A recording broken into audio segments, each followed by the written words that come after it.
Raghuramakrishnaraju case కీలక మలుపు తిరిగింది. జగన్ ప్రభుత్వంలో కస్టడీలో తనని చిత్రహింసలు పెట్టారని చెప్పి రఘురామరాజు గారు కేసు పెట్టిన విషయం తెలిసిందే.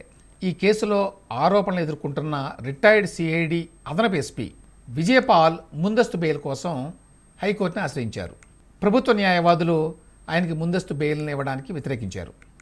ఈ విజయపాల్ ఈ కేసులో విచారణకి హాజరు కాకుండా తప్పించుకు తిరుగుతున్నారు అని చెప్పి సీనియర్ న్యాయవాది సిద్ధార్థ లోథ్రా అట్లాగే పీపీ గారు లక్ష్మీనారాయణ హైకోర్టుకి చెప్పారు.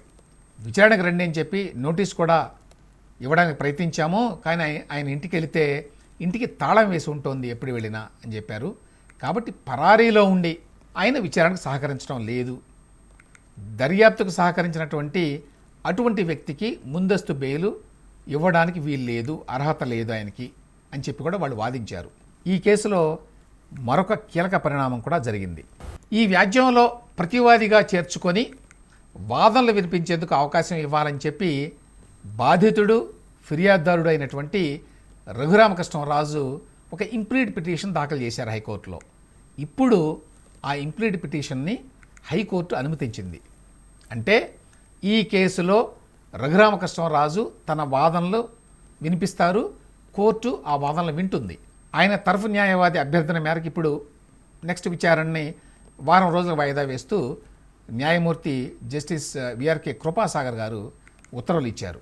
2021 మేలో తనని రాజద్రోహం కేసు కింద అరెస్ట్ చేసి సిఐడి అధికారులు రాత్రంతా నిర్బంధించి హతమార్చేందుకు యత్నించారు అని చెప్పి రఘురామకృష్ణరాజు నగరంపాలెం పోలీసులు గుంటూరులో వారికి ఫిర్యాదు చేశారు. మొన్న ఎమ్మెల్యేగా ఎన్నికైన తర్వాత ఈ ఫిర్యాదు మీద మాజీ సీఎం జగన్మోహన్ రెడ్డి, అప్పటి సిఐడి విభాగాధిపతి పివి సునీల్ కుమార్, అప్పటి నిఘా విభాగాధిపతి పిఎస్ఆర్ ఆంజనేయులు, అట్లాగే సిఐడి అదనపు ఎస్పీ విజయపాల్ వీళ్ళందరి మీద కూడా కేసు నమోదైంది. ఈ కేసులో విచారణ ఊపందుకుంటే వైసీపీ అధినేత జగన్మోహన్ రెడ్డికి కూడా చిక్కులు తప్పవు అని చెప్పి న్యాయ నిపుణులు చెప్తున్నారు.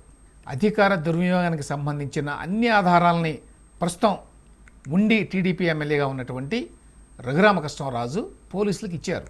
విజయపాల్ని పట్టుకున్న తర్వాత ఆయన్ని ప్రశ్నించిన తర్వాత మిగిలిన ఉన్నతాధికారుల పాత్ర మీద కూడా దర్యాప్తు జరుగుతుంది.